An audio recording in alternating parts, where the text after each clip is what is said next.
Halo teman-teman, jumpa lagi dengan Mentor Keuangan di channel YouTube Mentor Keuangan. Kita sudah sampai di tahap video implementasi ya. Ini adalah materi sharing edukasi, bukan saran pengambilan keputusan, dan Mentor Keuangan tidak bertanggung jawab atas kerugian yang timbul dari keputusan keuangan teman-teman. Oke, ini sudah sampai di tahapan implementasi rencana teman-teman ya. Kita sudah bicara mengenai tujuan keuangan, kita sudah bicara mengenai pengumpulan data, kita sudah bicara mengenai analisa data dan pembuatan rencana. Oke, nah sekarang saatnya mengimplementasikan. Rencana mana yang akan diimplementasikan? Kalau Pipin dan Devi tadi sudah kita buatkan satu skenario ya, walaupun sebenarnya sangat mungkin misalnya kalau dia mau jual mobil dulu, atau dia mau merubah target rumah yang mau dibeli, kalau dia mau merubah lokasi sekolah, nah ini akan sangat berbeda. Jadi skenario bisa jadi sampai. Nah, yang mana yang akan dipilih itu tergantung dari keputusan Pipin dan Devi nanti ya. Nah kalau kita akan bicara mengenai implementasi yang sudah dipilih oleh Devi dan Pipin. Nah, tentunya semua rencana kalau tadi ada A, B, C, dan E punya skenario berbeda ya.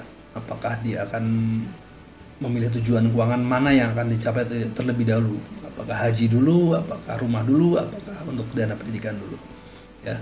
Pengurangan pengeluaran bisa dengan mengurangi jumlah pengeluarannya atau dengan menghapus salah satu pengeluaran. Kita lihat kemarin ada pengeluaran TV kabel, itu bisa dihapus.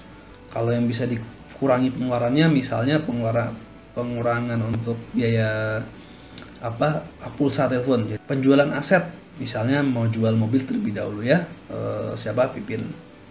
Lalu penggunaan aset misalnya menyewakan rumah atau menyewakan motor yang dimiliki oleh Pipin untuk online gitu.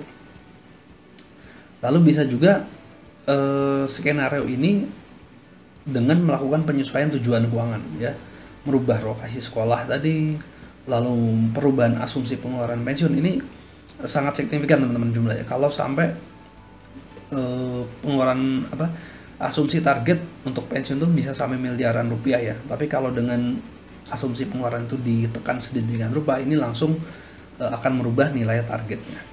Kemudian juga perubahan waktu pencapaian ini bisa juga sangat berpengaruh. Kalau tadi di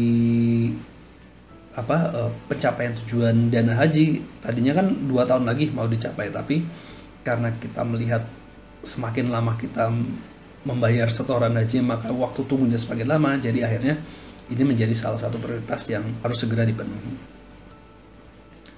Nah kemudian dalam berinvestasi di instrumen keuangan, misalnya saham ya, kita harus daftar sekuritas dulu.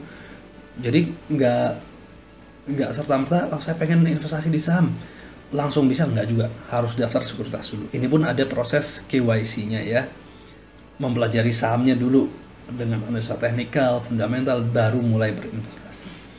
Membeli logam mulia, ini juga nggak bisa sembarangan, harus pilih lokasi pembelian yang terpercaya. Untuk asuransi jiwa Pipin untuk 1,8 miliar ya tadi uang pertanggungannya, maka dia harus panggil agen asuransi ya dulu, harus lakukan beauty contest terlebih dahulu ya. Lalu ini ada juga pada saat kita melakukan implementasi, ini penting untuk teman-teman ya, harus catat pengeluaran harian.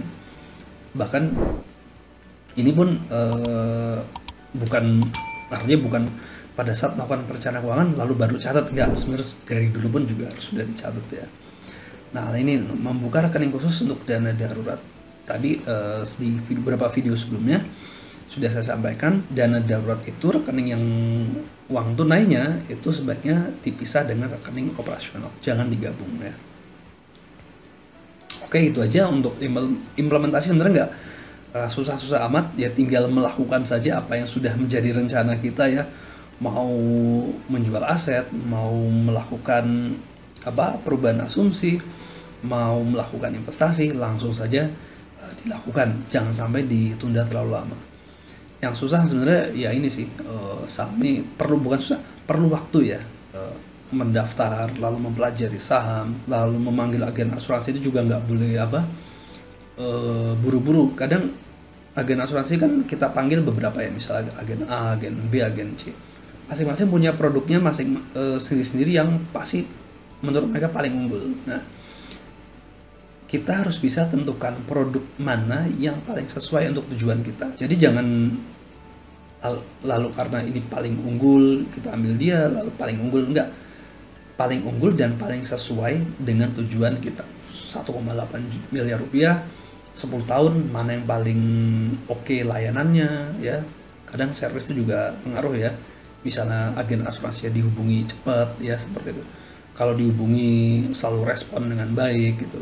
Kalau malas-malesan juga kita nggak terlalu prefer lah ya. Lalu membuka rekening khusus untuk dana darurat ini juga sangat penting. Oke teman-teman, sebentar lagi kita akan sudah sampai di video terakhir evaluasi. Oke, sampai jumpa.